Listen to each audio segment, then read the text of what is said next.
साथियों, हिंदी तर कवियों में बात की है तो मलयालम कवि गोविंद शंकर कुरूप का एक अपना ही स्थान देखने को मिलता है। नमस्कार साथियों, आप सभी का स्वागत है रचनात्मक हिंदी सबसे अलग पर। लखनऊ विश्वविद्यालय पाठ्यक्रम आधारित एमए हिंदी चतुर्थ सेमेस्टर के अंतर्गत मलयालम कवि गोविंद शंकर कुरूप कौन है साथियों, तो हम जानेंगे गोविंद शंकर कुरूप के संक्षिप्त जीवन परिचय के द्वारा आखिर वह कौन है और उनकी एक सुंदर सी कविता बांसुरी का वाचन।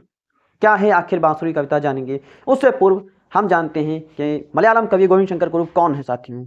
तो इनका जन्म 5 जून 1901 ईस्वी को हुआ था और 2 फरवरी 1978 ईस्वी को इनकी मृत्यु हुई थी।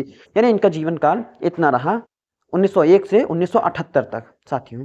मलयालम भाषा के प्रसिद्ध कवि, इनका जन्म केरल के एक गांव नायतोट में हुआ था। 3 साल की उम्र में शिक्षा आरंभ हुई। 8 वर्ष की आयु में वे अमरकोश, सिद्धरूपम, श्री राम दोत्तम आदि ग्रंथ का कंठस्थ कर चुके थे। रघुवंशम महाकाव्य के कई श्लोक पढ़ चुके थे। 11 वर्ष की आयु में महाकवि कुंजिकोट्टम गांव आगमन पर वे कविता की ओर उन्मुख हुए। तिरुविल्लमला में अध्ययन कार्य करते हुए अंग्रेजी भाषा और साहित्य का अध्ययन किया। अंग्रेजी साहित्य को इनको गीत के आलोक पर ले गया। उनकी प्रसिद्धि रचना ओट कुशल अर्थात बांसुरी भारत सरकार द्वारा दिए जाने वाला साहित्य के सर्वोच्च पुरस्कार ज्ञानपीठ पुरस्कार से सम्मानित की गए साथियों। इनके द्वारा रचित कविता संग्रह विश्व दर्शनम के लिए 1963 में साहित्य अकादमी पुरस्कार से इन्हें नवाजा गया साथियों। बात की जाए जीवन परिचय की। नायतोट में गोविंद शंकर कुरूप का जन्म एक वॉरियर के घर में इनका जन्म हुआ। इनकी माता लक्ष्मी कुट्टी अम्मा था इनका नाम, उनकी माता का नाम। बचपन में ही पिता का देहांत हो जाने के कारण लालन पालन मामा ने किया। उनके मामा ज्योतिष और पंडित थे, जिसके कारण संस्कृत पढ़ने में इनकी सहज रुचि हुई और उन्हें संस्कृत काव्य परंपरा के सुदृढ़ संस्कार मिले।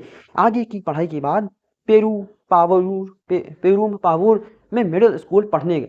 7वीं कक्षा के बाद मुवाटुटुपुआ मलयालम हाई स्कूल में पढ़ने आए और यहाँ 2 अध्यापकों श्री RC शर्मा और SN नायर का उनके ऊपर गहरा प्रभाव हमें देखने को मिलता है। उन्होंने कोचीन राज्य की पंडित परीक्षा पास की। बांग्ला मलयालम के साहित्य का अध्ययन इन्होंने किया। इनकी पहली कविता आत्मपोषणी नामक मासिक पत्रिका में प्रकाशित हुई। जल्द ही इनका पहला काव्य संग्रह साहित्य कौतुकम प्रकाशित हुआ। इस समय वे तिरुविल्लमा हाई स्कूल में अध्यापक हो गए। 1921 से 1925 तक शंकर कुरूप जी तिरुविल्वामला रहे। 1925 में चालाकुटी हाई स्कूल आ गए। इसी वर्ष कौतुकम का दूसरा भाग भी प्रकाशित होता है। उनकी प्रतिभा प्रसिद्ध चारों ओर फैलने लगी। 1931 में नाले यानी आगामी कल शीर्षक कविता से जन जन में यह पहचाने गए। 1937 से 1956 तक वे महाराजा कॉलेज एर्नाकुलम के प्राध्यापक के पद पर भी कार्य करते रहे। और प्राध्यापकी से अवकाश लेने के बाद वे आकाशवाणी के सलाहकार भी बने साथियों।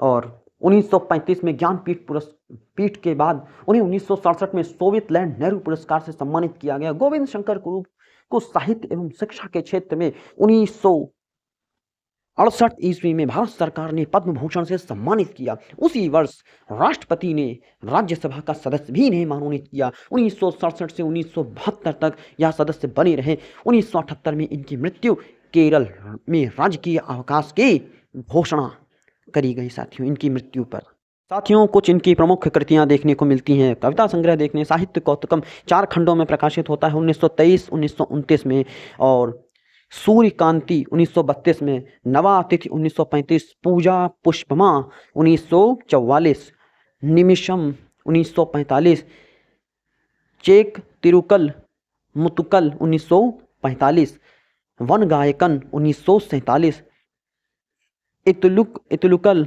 1948 ईस्वी में साथियों। ओट कुशल पंथ के पार्ट 2 1951, अंतरदाह 1955, वैली पर्वकल 1955, विश्व दर्शनम 1960, जीवन संगीतम 1964, मुनुरुवियुम और पुष्पयुम 1964, पाथेयम 1961, जिह्वे तेरंजु जे टुत कवितकल 1972, मधुरम सौम्यम दीप्तम और वेली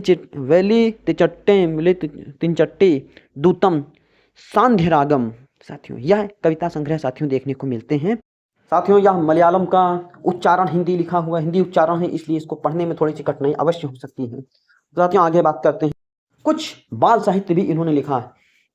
इलम चंचुकल 1954 में प्रकाशित होता है, ओल पिप्पी 1944 और राधा रानी और जीवटे बाल कविताकाल आत्मकथा ओमर्युटे ओलंगलिन 2 खंडों में प्रकाशित होता है। साथियों इनकी आत्मकथा ओरम्युटे ओलंगलिल। साथियों अब अनुवाद की बात की है।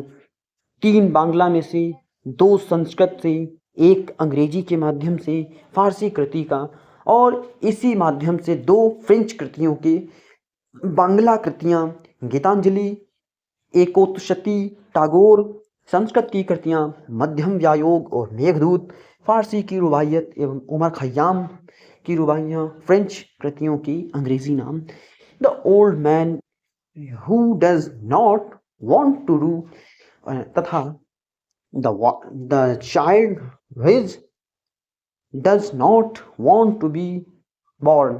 साथियों यह अनुवाद इन्होंने साथियों किया। अब साथियों बात करते हैं कविता बांसुरी की। तो बांसुरी कविता क्या है, पढ़ते हैं। गोविंद शंकर कुरूप जी की। लीला भाव से जीवित गीतों को गाने वाले, लीला भाव से जीवित गीतों को गाने वाले, दिशा और काल की सीमाओं से निर्बंध है। हे महामहिमा मैं जन्मा था अज्ञात अपरिचित, कहीं मिट्टी में पड़े पड़े नष्ट हो जाने के लिए, किंतु तेरी वैभवशालिनी दया ने मुझे बना दिया बांसुरी। मन को मग्न कर देने वाले अखिल विश्व के अनोखे गायक, तू ही तो जो मेरे अंदर गीत बनकर बसा है, अन्यथा क्या बिसात थी इस तुच्छ जड़ वस्तु की। किंचित भी कर सकती राग आलाप, इस प्रकार हर्षोल्लास से भरकर मंदहास का मनोरम नवल घवल प्रेम प्रवाह की कल कल मंद ध्वनि, मानो अहंकार की उद्यम लहरों का उच्छाल। और अश्रु सिक्त नेत्रों के नीले कमल, दैन्य दारिद्र्य के वर्षाकालीन मेघों की काली छाया, सांसारिक पापों की भंवर जाल, इन सब को साथ लिए बहती रहे मेरे अंदर संगीत कलोलनी यह सरिता, हे प्रभु। साथियों कविता का अंत होता है। अब बात करेंगे यह कविता कहाँ से ली गई। यह कविता ओट कुशल बांसुरी संग्रह से संग्रहित है। बांसुरी कविता रचनाकार कवि के साथ अनुवादक बात की जाए तो जी नारायण पिल्ले, लक्ष्मीचंद जैन। प्रकाशन जो है भारतीय ज्ञानपीठ संस्करण सन 1966 में यह प्रकाशित होता है। यह प्रकाशन से साथियों यह पुस्तक। और इसी के साथ आप सभी लोग का बहुत बहुत धन्यवाद। बने रहें रचनात्मक हिंदी सबसे अलग के साथ। चैनल को लाइक सब्सक्राइब शेयर अवश्य करें। साथियों कविता को गौर से सुनेंगे तो पूरा अर्थ सामने निकल के आएगा। बने रहिए रचनात्मक हिंदी सबसे अलग के साथ।